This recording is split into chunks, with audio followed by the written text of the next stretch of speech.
志伫长，徛踮新竹新埔的山边，伫一间传统朴实客家三合院内底，栽培出几若位高人。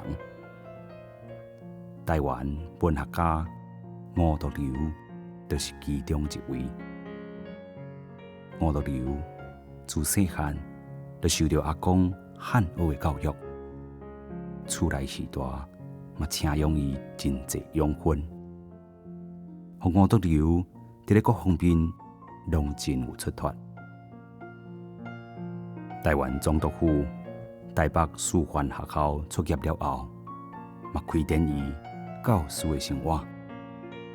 除了教书，可以佩戴剑的文官，该种是受到大家尊敬。但是基一家安永的身份，很感觉到讲，对了地土地上嘅台湾人、日本人冇尊重，有程度安永冇公平的对待。吴道流敢讲敢写一篇论学校教育甲治理的文章，互日本政府看了真触目，落放吴道流到僻远的所在驾册。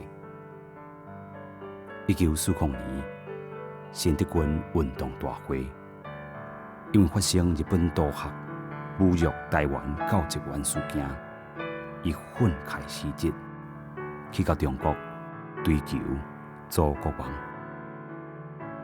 因为在这边受到异族统治，他就离开，辞掉这个教职啊，然后到大陆上海《新报》当记者。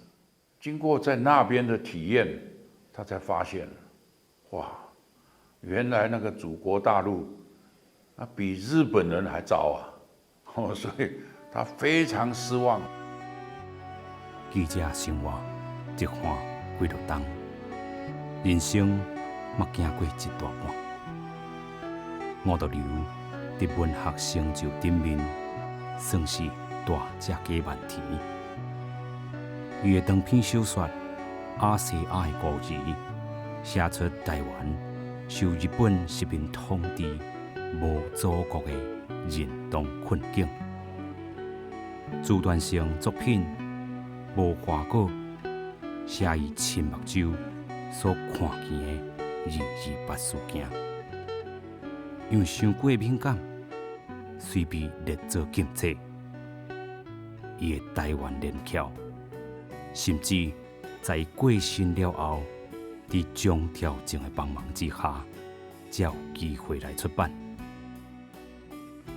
伊的《道流三部曲》，用讲是描写着台湾人伫日本时代受日本统治，后来呢，又过受到国民党压迫的一个过程。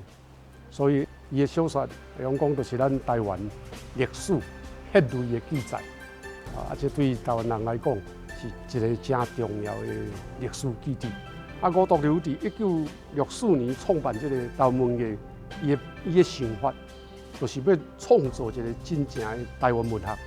所以佢透过佢嘅文笔写出佢嘅心声，能够择善固执，做错嘅事情，坚持下去嘅人，值得你大家欢迎和学习嘅精神。